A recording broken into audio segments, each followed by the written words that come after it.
the preliminary hearing in the case we're calling the secret lover murder plot. Co-defendants Kendall Mims and Victoria Tippett are in court this morning. They're charged in connection to the death of Jesscia Barnes. Police say that her husband Brandon strangled her to death. And police say that Mims and Tippett helped cover it up and burn her body. Now, she was just 20 years old. Some of her remains found in a wooded area last October after she disappeared from her home in South Carolina. They were all living together.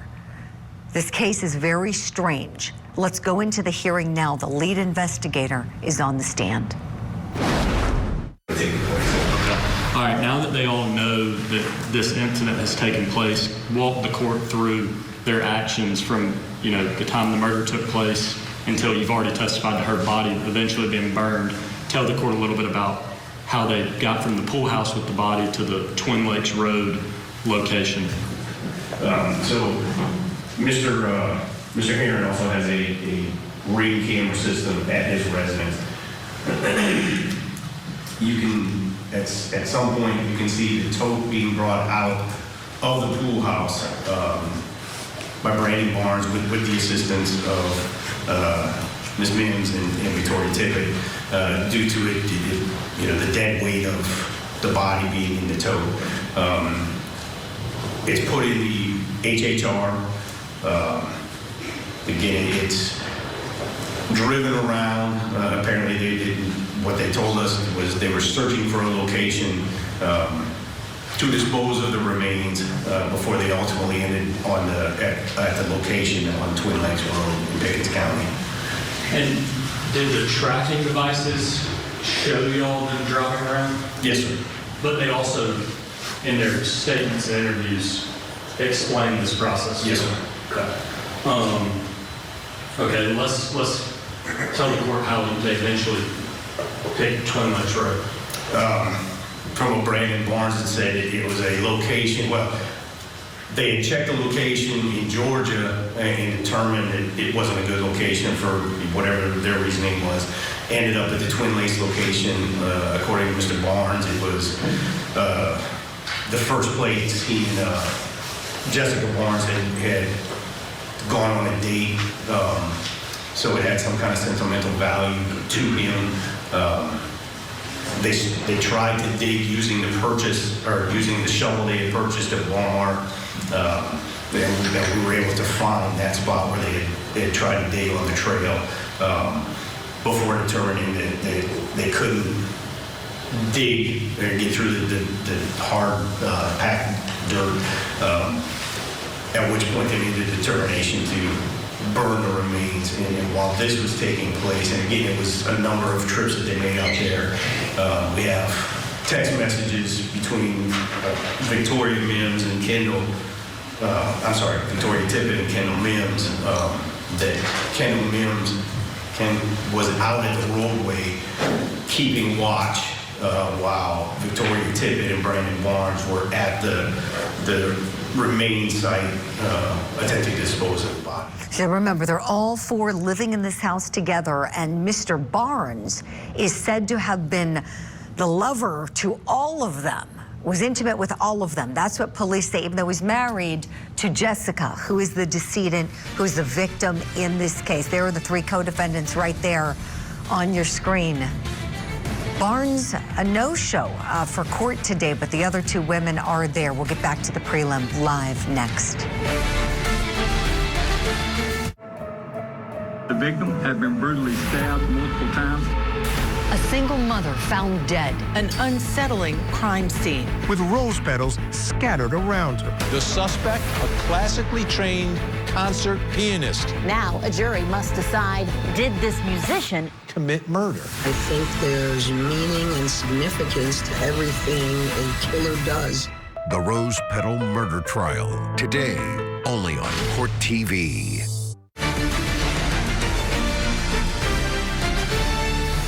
Thanks for staying with us. Before we go back to the courtroom, we want to let you know about a sentencing hearing that is coming up.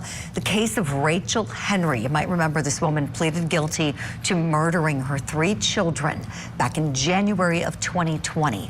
Henry told detectives that she sang to her kids as she was killing them. And then she positioned their bodies to make it seem like the kids were sleeping. We're going to bring you her sentencing live later today. Right now, back to the preliminary hearing in the death case of Jesscia Barnes. Let's watch. And did they? So all 3 of the co-defendants were at the Twin Lakes Road location? Yes, sir. Okay. Was there any other time that they were at the Twin Lakes Road location that you know of? Multiple times. Okay. I roughly 10 times between the time of the murder and when we discovered it. Was the car data, the tracker data, the only evidence that you had with them out there? But you also had the text messages. Was there anything else that showed that they were out there? Not that I'm aware of. Okay. When did SLED get involved in this case? When it became a missing persons case? No, sir. It would have been a few days later. I want to say it was roughly the 14th of September when Mr. Heron told us about the trackers being on the vehicles. Okay. And you mentioned the Ring doorbell cameras, and I apologize if you've already went over it, but can you tell the court what the Ring doorbell cameras captured the night of the incident? I'm not positive of the exact dates right now, but at various times, Kendall Mims is seen carrying gas cans, which would have been stored behind the pool house. I believe they were blue gas cans. And SLED was able to determine that an accelerant was used at the burn site. And at some point, as I said earlier, it wasn't just a burn site. There were cut trees that were placed over the burn site. And Mr. Heron has a battery-operated saw, which you can see on the camera. Was taken from under the carport and then brought back. Okay. I'm going to jump back to the bucket. Would the bucket with the remains in it, bucket already at Mr. Heron's home, or was it purchased at some point, or are you aware of that? They had purchased a bucket at Lowe's as well as a 50-pound bag of, I don't think it was Quick-Read, but that type of product. And then ultimately, the remains were put in a different bucket, not the bucket they had purchased at Lowe's. And who was present when they purchased that bucket and the concrete? All 3 parties were at the Lowe's. Okay. And in their interviews, did all 3 parties know what was in that bucket once y'all discovered it? Yes, sir. We would not have known about the bucket had they not told us the bucket was there, because the bucket, we had to obtain a separate search warrant following the interviews, and the bucket was away from where the pool house was. It was in a kind of hidden under some not debris, but some overgrowth that was there at the property. Okay. I just have a few more questions for you. Between the time of the death and the time of their arrest, you mentioned that the defendants went down to, did you say Georgia? Yes, sir. Did they go anywhere else in that window of time between August 1st and when they were arrested, I believe October 1st or so? Yes, sir. I want to say it was around September 14th, 15th. Mr. Heron had called me and said that wanted to let me know that they were up in Tennessee. And he had this information via the tracker, which he had already given. This case is just horrific. Talking with the family spokesperson for Jesscia Barnes this morning, all the family got was Jessica's Bible. We'll be right back in the hearing live. All now.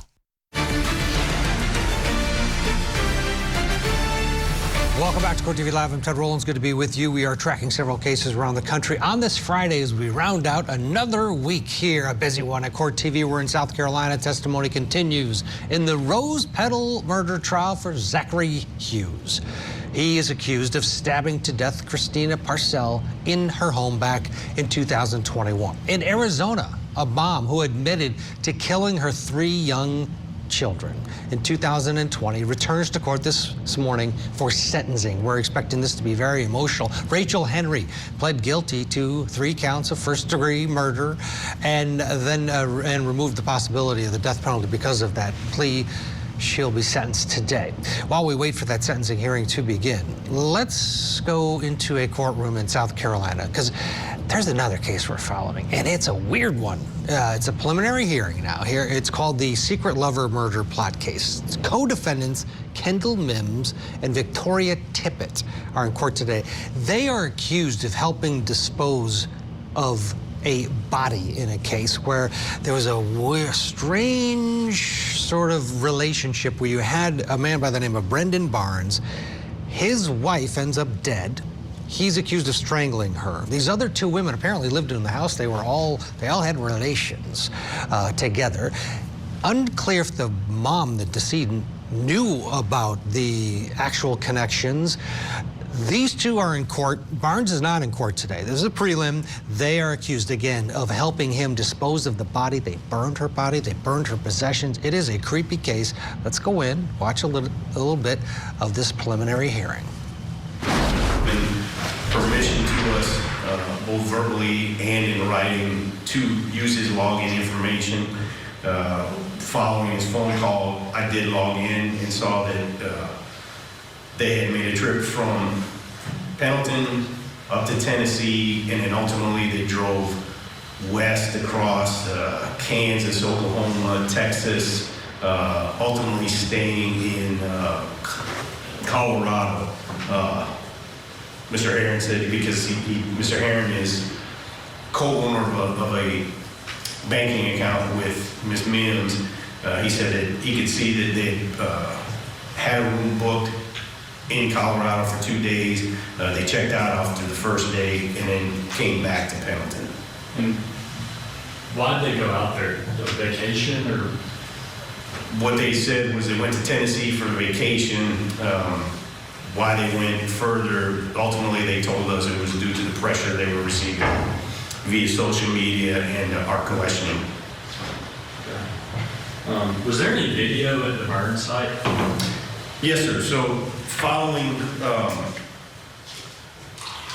the information that they had gone west, we had already located the burn site, and when we saw that they were returning and getting fairly close to South Carolina, SLED put a trail camera out at the recovery site, and upon their return to Pendleton, one of the first things they did was went out to the burn site, and on the trail camera you can see with the tracker information the vehicle goes to the burn site. They get out, they walk right to the burn site, and where their images are captured looking at where the burn site had been. Okay, I have 2 or 3 more questions. Was there any blood at the scene of the murder that you know of? The initial search and then following search didn't indicate anything with the various means that SLED forensics used, but during the interview, Victoria had stated that she and Brandon had gone to Food Line to purchase bleach, and there were 2 other products, I can't recall off the top of my head, but they had obtained those because following the strangling, that some type of fluid had come out of Jessica's mouth, so they used that. They made these purchases to clean up that small spot. Okay, and that was Victoria and Brandon? Yes, sir. And you've already testified to it a little bit, but y'all spoke to the 3 defendants multiple times between the time of the murder and the time they were arrested, correct? Yes, sir. And were they truthful with y'all throughout that time? No. They were not truthful? No. And they never told you what actually happened until the interviews right before they were arrested? October 1st, yes, sir.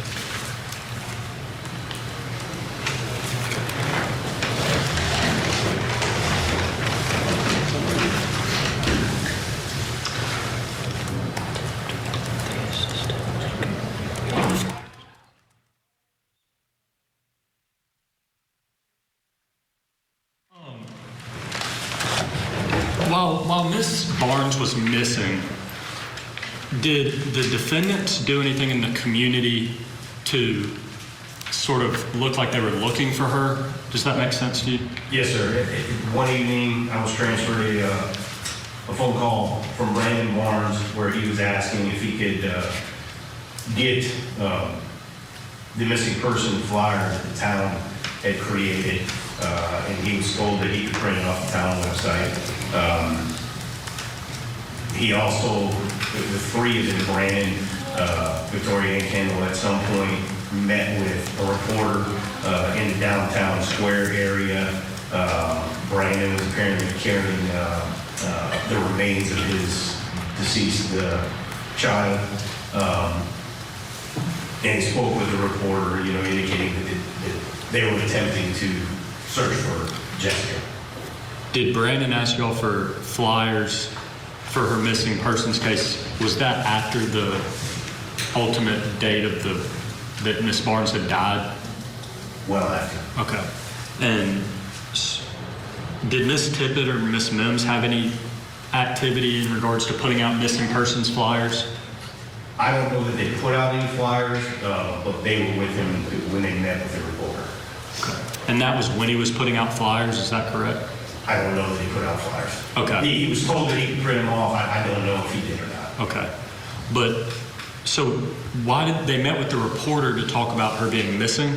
Is that correct? Yes, sir. Okay. And all three of them were there at that time speaking with the reporter? Okay. Is there anything else you'd like to inform the court of related to these warrants? No, sir. I have no further questions at this time. Thank you, everybody. Police court. Thank you for being here today, Officer Wescott. You said earlier in your testimony that the missing persons report was filed by Ms. Rivera on September 10th. Okay. And there was nothing from anyone else before that date? Yes, ma'am. There was. Okay. No, there was nothing else. Oh, sorry. So September 10th. And you said the first thing y'all did was you went to 102 Laurel Drive? Yes, ma'am. And you spoke to all three parties? Yes, ma'am. Okay. Were you there personally, or did you watch any of the interviews? I was there. And did you speak to them alone, or were they together? When we initially made contact, all three of them were inside the residence. Eventually, Officer Middlecom and Victoria asked her to step outside with her to speak with them, or with her, while myself, Officer Bishop, were speaking with Ms. Mims and Brandon Barnes inside the residence. Okay. So Ms. Mims was inside of Mr. Barnes' room? Correct. Thank you.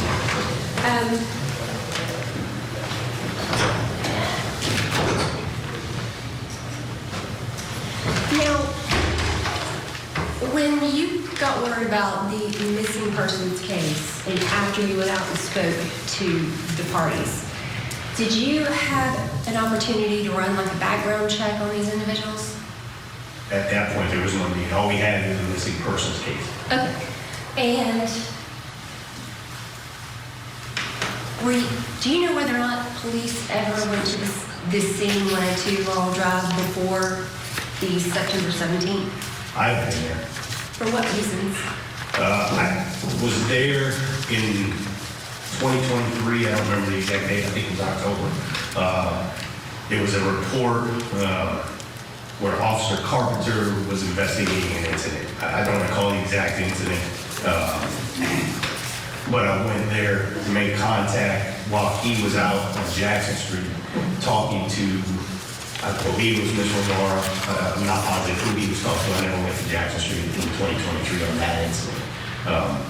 But he asked me to go to Laurel where I made contact, my body cam, You can see Brandon Barnes, Jessica Barnes,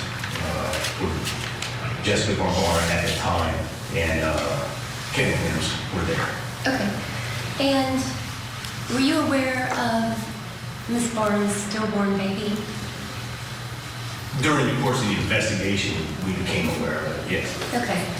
And at what point in time did you learn about prior domestic violence incidences that had occurred at that residence? We never had any reports of domestic violence incidents at the residence. Okay. But when you looked up information about Mr. Barnes, at whatever point that you did you find that there were hints and instances that looked like domestic violence had occurred? Not with these parties. We did learn that he had been arrested for domestic violence in the state of Maine. And that he also had a juvenile record for something along those lines as well? Yes. Okay. So you said that during this investigation you did become aware of the stillborn. Yes, ma'am. And were you privy to those medical records?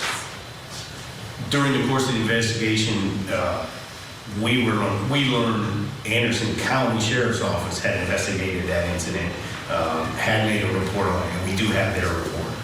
Okay, because in those medical records, as well as the deputy, Officer Free State, who responded, said they noticed bruising all over Mrs. Barnes' body, and Officer Free State mentioned it as well.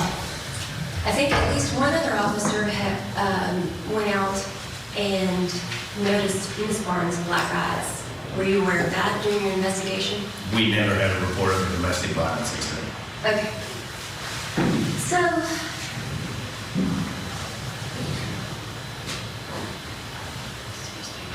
at any point in time, did you attempt to triangulate the phones between these individuals?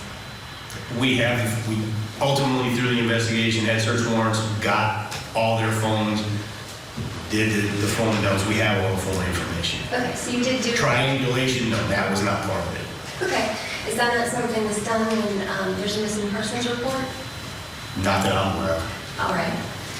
Now you said that there were forensics of the phones. Yes, ma'am. And did you get a warrant for those forensics? Yes, ma'am. All right. And you got it yourself or someone else did? Multiple officers have been working on it. I believe the phone dump warrants were obtained by Officer Wescott. Okay. Now, at any point in time, did you attempt to speak to the victim out of Maine? She called. Yes, ma'am. She did call? Yes, ma'am. And did you speak to her? Yeah, at some point, let me back that up. I don't know that I spoke to her. I believe Officer Wescott spoke to her. And did she express concerns about strangulation? As far as I know, yes. Okay. And did you have an opportunity to ever question Ms. Mims by herself? During the course of the investigation, we spoke with all of them multiple times. But did you ever have an opportunity to speak to her by herself? They were always together. And where was the minor trial when this was occurring? You talking about the murder? No. I know where she was. Where was the minor trial when you were questioning Ms. Mims? Which time? Any of the times? I believe she was typically in the care of Mr. Heron. Okay. All right, so, but you said that you did end up, when you said that they were together, are you meaning Mr. Barnes and Ms. Mims were together? He was there, or did you mean somebody else who's with Ms. Mims? Typically, it was always Ms. Tippett, Ms. Mims, Mr. Barnes. Okay. He was a very controlling individual, we found. Now, I know you said you had an opportunity to speak to her grandfather, Mr. Heron, yes, on several occasions, and he was really helpful solving the case. Did you, by chance, get a search warrant for the GPS trackers at any point in time? I believe SLED had taken one of those, I believe. Okay. Or if not, the warrant, Mr. Heron had given us permission. both verbally and in writing, as I stated. And you stated earlier that Mr. Heron is not on Mr. Barnes' title, but he is. He is on. He's on the HHR, registered to Mr. Barnes, and on the Kia, which I believe is registered to Mr. Heron with Ms. Mims as well. Did you have an opportunity to review the ring camera? I did not review the ring cameras. That Sled did the review of the ring camera. And then based upon their report, based upon their report about what occurred on the ring cameras, you made decisions about the case? Yes, ma'am. Okay. Now, how many times have you worked with domestic violence victims or responded to domestic violence calls? Over the course of 16 years, I can't give you a number. Right. Many times. And so I am going to assume, and I would like for you to correct me if I'm wrong, that you've gotten some domestic violence training? Yes, ma'am. And were you concerned at all about domestic violence in the house at any point in time? No. We like, again, as I said, we have never received a call to the Laurel Drive address for an incident. I believe it was 4 calls roughly to the Jackson Street address where Mr. Barnes' mother resided, and Miss Barnes, Jessica Guevara at the time, had resided. But during the course of your investigation, when you discovered probably some pretty alarming information, did you start to wonder if there was any domestic violence present at 102 Laurel Drive? With which parties? We're talking 3 All different of them? females. Any of them?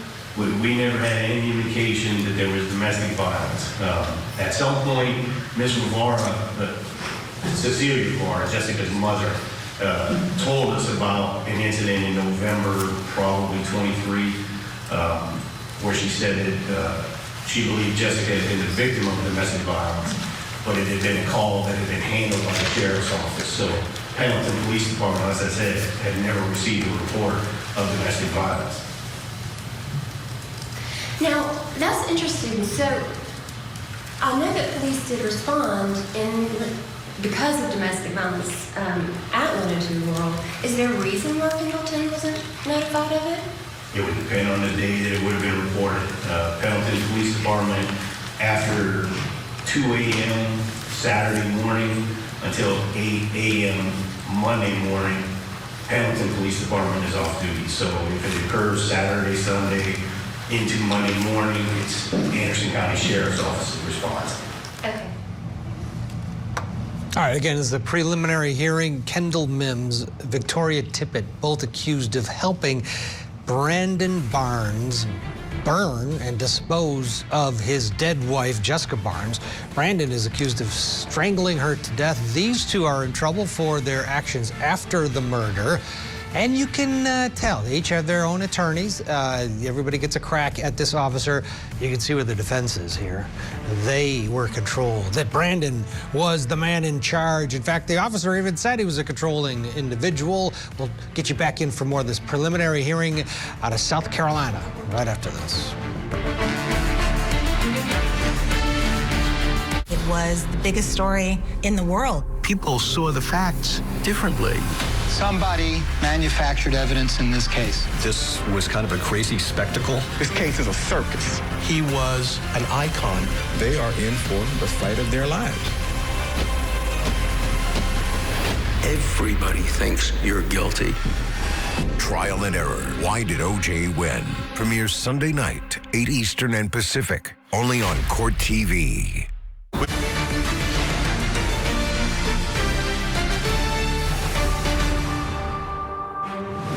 There's 3 total co-defendants. They took the body down to a location near Lake Hartwell, and they disposed of the body by burning the body in a plastic tote. Miss Mims served as a lookout during the burning of the body, and she also was just intimately involved in the process of getting rid of the body.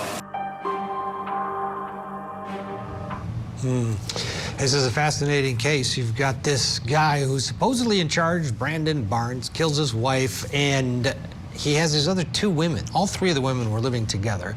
What the wife decedent knows is unclear. Did she really know the extent of what was going on? So now they're all on trial. He's on trial for the murder and disposing of the body. These two, the other two women, Kendall Mims and Victoria Tippett, are on trial as well because they helped dispose of the body of Jesscia Barnes. This is a preliminary hearing in South Carolina. Barnes himself is not there, but boy, there's talking a lot about him, which means they're setting up. The defense is setting up the defense. You can see it a mile away. Victoria and Kendall, they were victims too. Brandon bullied them, made them take part in the cover-up, the burning of the bodies. We'll see where it goes. Let's go back in, pick up more questioning now. The defense attorney's having a chance to question the detective. But you said that you went to Ms. Barbara's residence and that you had to take Mrs. Barnes, Jesscia, to a hospital? We didn't take her. The ambulance took her to the hospital. And that was July 31st? Yes, ma'am. Did you find out any information more about that during the course of your investigation? Because obviously she was in the hospital and then you assumed that the date of the murder was either the 1st or the 2nd? Yes, ma'am. Do you know how she got from the hospital to back to 102 Laurel? From the statements we received, Jesscia Barnes had her phone while she was being transported via ambulance to Advent. She was in contact with Brandon Barnes via text message. Once she was brought into the emergency room for mental health evaluation at ANMED, she ultimately decided to check herself out, left the hospital, was apparently walking around Anderson, still in communication with Brandon via phone, and he ultimately, on the morning of the 1st, drove to Anderson and picked her up and brought her back to Laurel Drive. Was anybody in the car with him when he did that? I couldn't tell you, ma'am. Okay. Would that have shown up on the ring camera? I can't answer that. Okay. What about, were you ever aware that Mr. Barnes would drive Ms. Mims' car? Yes, ma'am. Without her in it? I couldn't tell you if she would have been in it or not. Okay, but maybe that would also be something that's on the ring camera?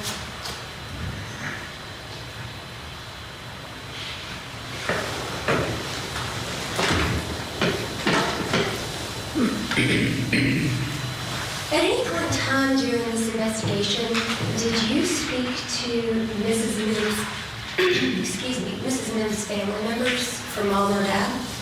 No, ma'am. So you're not aware, excuse me, that they had sought law enforcement services in North Carolina and Georgia trying to find their daughter? Unaware of North Carolina. Georgia, yes, that was one of the indications, or that was one of the reasons that Mr. Heron said he put a tracker on the vehicle that she typically drove. Was that Brandon Barnes and Kendall Mims at some point had gone down to Georgia, unknown where. Family didn't have any contact with her, so when they came back, he had put the tracker on the vehicle so that type of activity wouldn't happen again.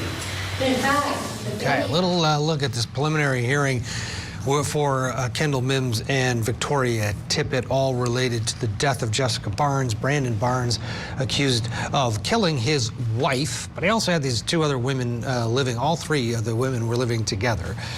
Kendall Mims actually had a child with Brandon Barnes, but they told the wife that they were brother and sister, and she thought that the child was the niece of her husband, Brandon. It's a convoluted story.